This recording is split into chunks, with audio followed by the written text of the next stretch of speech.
by requiring CCS for coal units only, aren't you applying a standard that's higher regarding the carbon that's emitted from coal-generated power?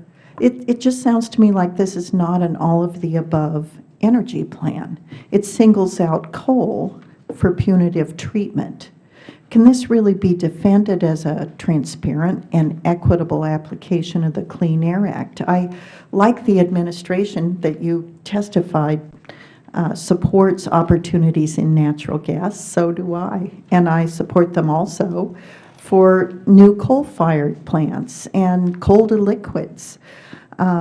All the reasons that EPA gives for declining to find CCS technologies to be the best system of emission reduction for gas-fired units apply with equal force to coal-fired units. So why require it of coal?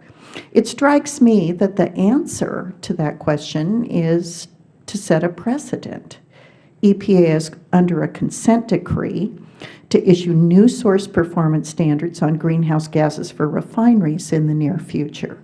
Will that rule's best system of emission reduction also require implementing technology that is unproven on a commercial scale? That seems to be the new definition of adequately demonstrated. When EPA requires a technology for new coal plants that is not yet in commercial operation, what's to stop it from doing the same for other sources of carbon? Now, I might add that earlier, in response to Mr. Nagebauer, you said that CCS technology is ready according to the DOE. But DOE was in front of this committee in the summer, and they couldn't give us a date for the technology to be ready.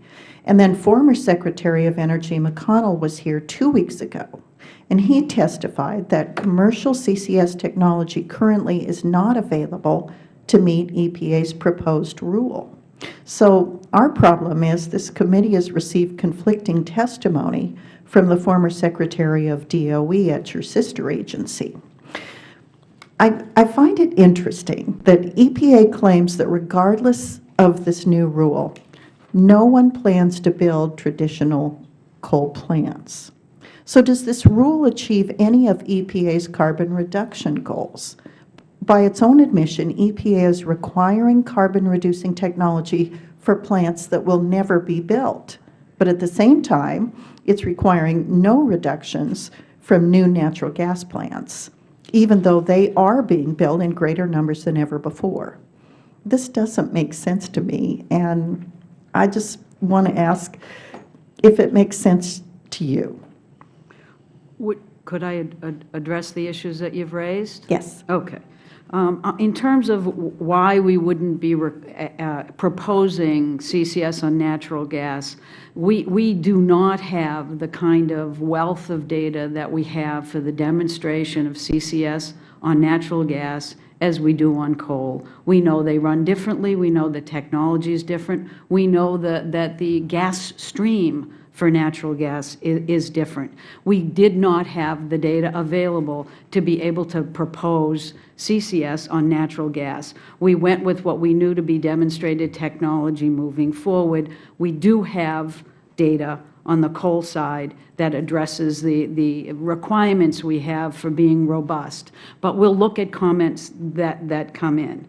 Relative to DOE, I think the DOE employees have been, and staff, as well as the Secretary, have been very supportive of the way we're looking at the data in this industry sector moving forward. Thanks. And I want to squeeze in one more question before I run out of time. Okay, sorry. That's okay. Let me ask you, this is kind of a yes or no question.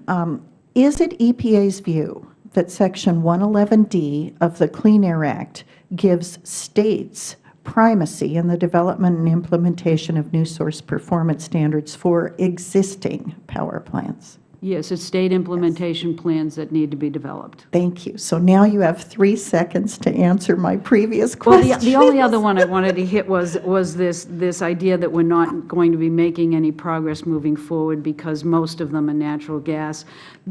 What we're trying to do is make sure that new facilities like power plants that are around for 60 or 70 years take advantage of the technologies available to them today so that they can be part of the mix moving forward. Thank Coal's you. important now, it will be in the future. Thank you very much.